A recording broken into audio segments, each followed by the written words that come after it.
a lot of times people leave the church physically. I know this is true for me. I physically left the church long before I emotionally left it. Okay. Mm-hmm. So, do you think that it is true Mm-hmm.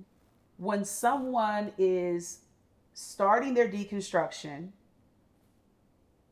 they leave the church physically, they're not attending, but their emotions are still connected to it? I think it could be either way. It depends on the individual's experience. It depends on what do you have to protect. Mm. So for you, it makes sense to me Yeah, that yeah, yeah, emotionally it took longer to pull away. yeah, There's so much tied into that for you. yeah. There's not just religious trauma. It's a There's family family, trauma. yeah, There's identity trauma. There's a number of things yeah. tied up in that. I think, and I share with you, I'm on a bit of a deconstruction journey, but I think that's a good word. As a clinician, that's what I want us to do, whether we're talking about religion or not. Let's break this down to elements, Yeah, right? Let's break yeah, this thing that you brought, that you're wrestling with, right. down to elements. And then we can rebuild based on, so those elements are um, belief systems. Let's sort out what's lies, what's absolute truths, what you want to keep. So that when you rebuild, you can rebuild based on values that you choose and align with. On That's deconstruction. Now that it's applied to religion, like cool.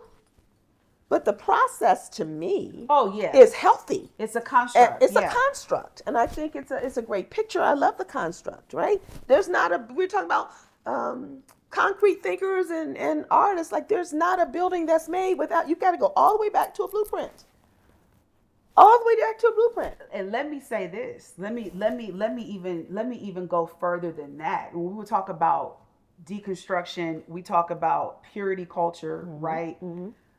I've even challenged myself to, like, it wasn't enough for me to just deconstruct or even decolonize religion. So Oh, but listen, that's a whole thing. well, that's a whole That's other a whole thing. thing. So, but no, Yeah. but the thing is that the decolonization of religion ties so much into purity culture because of what we're experiencing right now, the climate that we're living in. But what one word I'll say before we go back into that about the deconstruct or deconstructing something, taking it apart, I realized when I was deconstructing that I was left with just the foundation. Mm-hmm. And there was cracks in the foundation, girl. Mm-hmm. So then, Good thing you found them. well, You good had thing I got, deconstructed, well, you my would have house, no, found no, the no. goods. Well, the thing is that I Listen. had a breakdown, so that's why I was able to find them. Okay. Yeah. So the cracks in the foundation was what started shaking the house.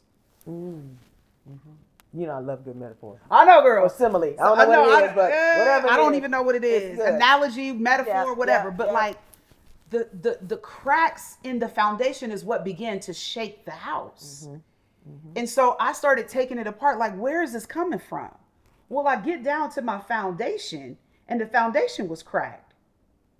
Now I tried to patch up the foundation, but then I had to dig a little deeper Sometimes you got to jackhammer that and sucker. realize that the foundation only cracked because the ground that the foundation was built upon wasn't the right ground. So then I went further and I had to excavate that. And as I excavated it, I'm like, oh snap. That shit's expensive. That shit's expensive. It's Cost you a costly. lot. Yes. Cost me a lot. Yes. But then guess what else? What? I also had to like realize this ain't good ground. I gotta pick up and move and go to a whole other plot of land. Okay. Wow. All right. Girl, work this. Okay. And so this is the analogy that That's I use good. when I talk about my process of deconstruction. It wasn't just me deconstructing something. I went through that, found the foundation crack, did all of that, and only to realize that I can't even build on the Can't even same build on land. this. Mm-hmm. I had to go. Hence the estrangement.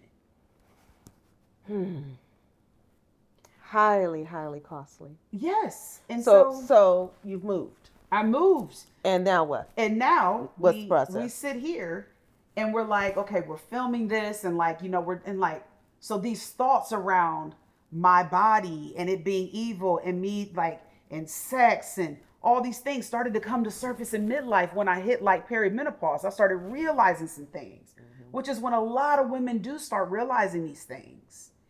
And so I'm in this particular phase of my life where I'm 45, I'll be 46 in a month. And I'm like, wow, like the latter part of writing this book was when the sexual purity culture stuff started to shift. That was the Okay. last bit of it. So you think that's related to how you've had to study your body during this season? Is Oh, that what you're 100%. saying? I think Okay. I've had, and I think that Yeah. that's why this topic is so Yeah. emotionally like connected to me, and why it's so important for me to get this out to our girls and our boys and men and women who are younger and earlier in their deconstruction, right? So I feel like coming up, purity culture was framed as sexually dangerous. Like that was Morally dangerous. and more yeah, morally Um, dangerous, um, sexually dangerous. just your for your life. Like Yes. it's Like yeah. like ooh, like contaminating. Mhm. Like Mhm. Joshua Harris wrote the book I Kissed Dating Yep. Goodbye. Yep. You're I nodding. remember that It was book. a very familiar I book. remember the book. I was just Mhm. like, I remember reading the book, Mhm. and it was set like this standard for me. Like, I don't know if I could not kiss anybody until I get married. Like, I gotta know something. I gotta know what I gotta know. Like, I gotta know that there's some kind of connection, some kind of chemistry. So I read the book, and I'm telling you, instantly, I felt a hint of like hope and a hint of shame. Because Okay. I'm like, shame, because like, I don't think I'm gonna be able to live up to his standard. Mhm. Like, well, you know as well as I do, he's deconstructed. He's since taken the book out of publication. Yep. I've written about it in my book. Yep. Okay. And I used the book to hang my little holy hat on Mm. back in the day, Mhm. right? Just like most of us did. Mhm. But that messaging has such long-term psychological It effects. does. It And I'd does. like for you to break that down a little bit. Oh goodness. I'm sorry. No, Is that's that okay. I like to try to build the house a little bit. Um, well, when you're talking about sexuality, when you're talking, so you got your physical body. There's all these sensations unexplained to you. How do you put them in context? They're meant for bonding. Are they meant for procreation? Depends on what kind of message you. Yes, and right. Yes, and but you're often put in one camp or the other. The everything is. I think what the church has done wrong, what the opportunities they've missed, even based on their own um, standards, is cut off the ability to talk about them. So you push people outside of the church to find the answers because the church hasn't made it safe. Church doesn't choose to investigate, to have answers. So we give this rule, that rule, this rule, that rule, but not. We're not a list you can check off. Yeah. We're we're a plethora of things Yeah. that all mix in together. And what Yeah. time? Your adolescence. Yeah. It's probably got more going on during your adolescence than any other time. You have the Yeah. most questions, Yeah. the most grace, the most guidance, the most freedom to ask questions. Yeah. Is it true that drugs or sex, should it result in a pregnancy you're not prepared for, or disease, or what have you, take you off a path? Absolutely. There's a reason why they're kind of the big two. Yeah. In everything, you don't have to. What's the old phrase? You don't have to throw the baby out with the But yeah. bathwater. Yeah. Yes, and Yes, and. yes, and there's Yeah. not room for yes and. Yeah. It's no or. Period. Well, that's religious thinking. That is religious thinking. That is Black or I white. think the intention Yeah, is protection. I think that's what I do think the intention is. you do. To preserve and protect so that you get to live the life that God has caused you to live. I don't think the parachurch organizations, for which I have some criticism, nor church in and of itself, church culture in and of itself, I don't think it's all bad. Mm-hmm. I think there's place for it. And I think there are those who grew up in these spaces who are perfectly healthy. and feel fulfilled in their relationship with themselves and with God as well. Reasonably healthy. I mean, none of us are perfectly anything. Yeah.